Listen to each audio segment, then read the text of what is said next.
நேத்து வந்து விடுதலை பார்ட் 2 வந்து ரிலீஸ் ஆகியிருக்கு. பார்ட் 1 வந்து 2023 ரிலீஸ் ஆயிருந்தது. நம்ம இந்த படம் எல்லாம் பார்த்திருப்போம். பார்ட் 2வும் சூப்பரா இருக்கு. இந்த படத்தோட டைரக்டர் வெற்றிமாறன். இது வெற்றிமாறனுக்கு 8வது படம். விடுதலை பார்ட் 1 வந்து நல்ல இன்டென்ஸா த்ரில்லிங்கா இருந்துச்சு. இந்த படம் வந்து 10 அவார்டு வந்து நாமினேட் ஆயிருக்கு. அதுல ஒரு அவார்டு வந்து வின் பண்ணியிருக்காங்க. அதாவது அது என்ன அவார்ட் பாத்தீங்கன்னா Chennai international film festival 2023 award வாங்கியிருக்காங்க. இந்த அவார்டு எது கொடுத்திருக்காங்க பாத்தீங்க அப்படின்னா special jury award for best பிலிம்னு கொடுத்திருக்காங்க. வெற்றிமாறன் படம்னாலே ஸ்கிரீன் பிளே அண்ட் நெரேட்டிவ் வந்து நல்லா பண்ணியிருப்பாரு. எங்கேயுமே பெருசா லேக் இருக்காது. பார்ட் 1 கம்பேர் பண்றப்போ விடுதலை பார்ட் 2 வந்து கொஞ்சம் லேக் ஆகிற மாதிரி தான் இருந்துச்சு.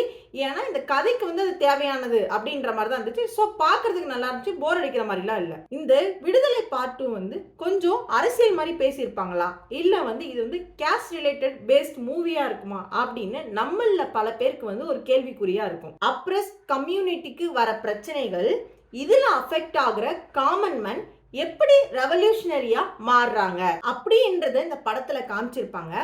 அப்புறம் இந்த கேஸ்ட் சிஸ்டம் எப்படி இதுல இன்ஃப்ளூயன்ஸ் பண்ணுது அப்படின்றதையும் டீடைல்டா காமிச்சிருப்பாங்க. நம்ம எல்லாருக்குமே தெரியும் சூரி வந்து ஒரு காமெடியன்ட்னு. இவர் ஃபர்ஸ்ட் வெண்ணிலா கபடி குழுல தான் காமெடியன்னா இன்ட்ரடியூஸ் ஆனாரு. வெற்றிமாறன் சூரிய ஹீரோவா வச்சு எடுத்த படம் தான் விடுதலை பார்ட் 1. வெற்றிமாறன் சூரி கிட்ட என்ன சொல்வாரு அப்படின்னா, சூரி இனிமே உங்களுக்கு காமெடி ரோல்லாம் வராது. இந்த படத்தை பாக்குறப்போ எனக்கு அப்படிதான் தோணுது. மோஸ்ட்லி காமெடி ரோல் வந்து உங்களுக்கு வர்றதுக்கு வாய்ப்பே இல்லை அப்படின்னு இவர் சொன்ன மாதிரி இப்போ வரையும் சூரி வந்து ஒரே ஒரு காமெடி ரோல்ல கூட ஆக்ட் பண்ணல. இப்போலாம் சோஷியல் மீடியால சூரியோட growth தான் வந்து ட்ரெண்ட் ஆகிட்டு இருக்கு. சூரிய நம்ம எல்லாருமே வந்து ஒரு மாஸ் ஹீரோவா தான் பார்த்துட்டு இருக்கோம். அதுக்கேத்த மாதிரி கருடன், விடுதலை பார்ட் 2, கொட்டுக்காளி படத்துல எல்லாம் நடிச்சு அவார்ட்ஸும் வாங்கியிருக்காரு. பார்ட் 1ல சூரி வந்து விஜய் சேதுபதியை கேப்சர் பண்ணிருப்பாரு.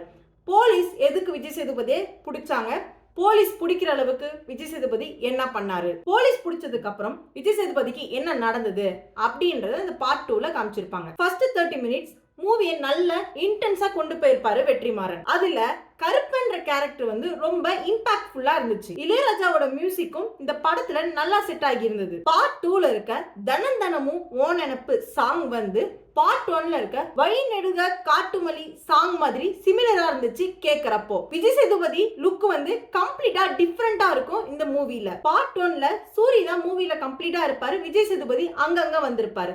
பார்ட் 2ல அப்படியே ஆப்போசிட், விஜய் சேதுபதி தான் கம்ப்ளீட்டா இருப்பாரு, சூரி அங்கங்க வந்திருப்பாரு. இந்த படம் வந்து கிராமத்திலையும் காட்டுலயும் எடுத்த படம் தான். சோ இந்த ஃபாரஸ்ட் விஷுவல்லாம் பார்க்கிறதுக்கும் நல்லா இருந்துச்சு. இந்த படத்துல ஆடுகளம் கிஷோர் வந்து ஒரு முக்கியமான ரோல் பண்ணிருப்பாரு. மக்கள் பிரச்சனைக்காக ஆடுகளம் கிஷோர் வந்து போராடிட்டு இருப்பாரு.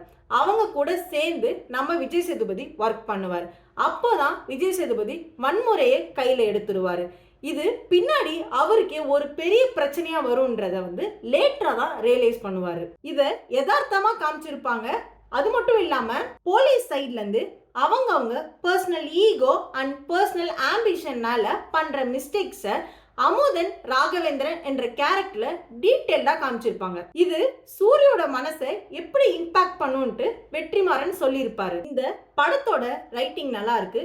விஜய் சேதுபதி போலீஸோட டிராவல் பண்றப்போ ஒரு சில சுச்சுவேஷன்லாம் சொல்லி இந்த சுச்சுவேஷன்ல நீங்க எப்படி டெசிஷன் எடுப்பீங்க என்ற சீன்ஸ் எல்லாம் ரொம்ப தாட் ப்ரோவோக்கிங்கா இருந்துச்சு. இந்த படத்துல இன்னொரு சீன் நோட் பண்ண, விஜய் சேதுபதி ஆடுகளம் கிஷோர் கிட்ட நம்மள மாதிரி போராளிகளா கல்யாணம் பண்றது தப்பா கரெக்டான்னு கேட்பாரு. அதுக்கு ஆடுகளம் கிஷோர் வந்து பஸ்ல தொங்கிட்டு 2 பக்கம் டைலாக் வந்து விஜய் சேதுபதி இன்ஸ்பயர் பண்ற மாதிரி சொல்லுவாரு. இவரு டைலாக பேசி முடிக்கிற வரைக்கும் அந்த பஸ் டிரைவரும் பஸ் எடுக்காம அங்கே வெயிட் பண்ணிட்டு இருப்பாரு. இந்த சீனை பாக்குறப்போ எனக்கும் சிரிப்பு வந்துருச்சு. ஒருவேளை அந்த பஸ் டிரைவரும் தோழரா இருப்பார் போல. இந்த படத்துல ஃபாரஸ்ட்ல போலீஸ்க்கும் விஜய் சேதுபதி டீமுக்கும் நடந்த கன் ஷூட்டிங்ஸ்லாம் நல்லா எடுத்திருப்பாங்க. இந்த படத்துல ஃபர்ஸ்ட் விஜய் சேதுபதி வந்து ஒரு கிராமத்துல ஸ்கூல் டீச்சரா தான் இருந்தாரு. அந்த கிராமத்துல நடக்கிற அநியாயங்கள், ஒரு சில லைஃப் இன்சிடென்ட்ஸ்ல விஜய் சேதுபதி எப்படி ரெவல்யூஷனரியா மாத்துச்சு அப்படின்றத இதெல்லாம் பிளாஷ்பேக் சீன்ஸா காமிச்சிருப்பாங்க. இது A சர்டிஃபைட் மூவி தான்,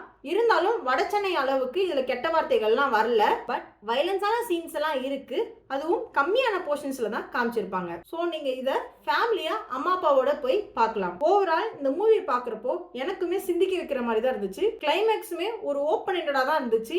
எந்த ஒரு கிளியர் எக்ஸ்பிளனேஷனும் வெற்றிமாறன் கொடுக்கல. விஜய் சேதுபதி சொல்ற கதையெல்லாம் கேட்டு ஆடியன்ஸே ஒரு கன்க்ளூஷனுக்கு வரட்டும் அப்படின்ட்டு ஓப்பன் எண்டடா விட்டாரு. இந்த மூவிக்கு நான் கொடுக்குற ரேட்டிங் பார்த்தீங்க அப்படின்னா 9 கொடுப்பேன். என்னோடதுல இருந்து உங்களுக்கு ஏதாவது ஒரு யூஸ்ஃபுல் இன்ஃபர்மேஷன் கிடைச்சிச்சு அப்படின்னா எனக்கு ஒரு லைக் மட்டும் போட்டுருங்க.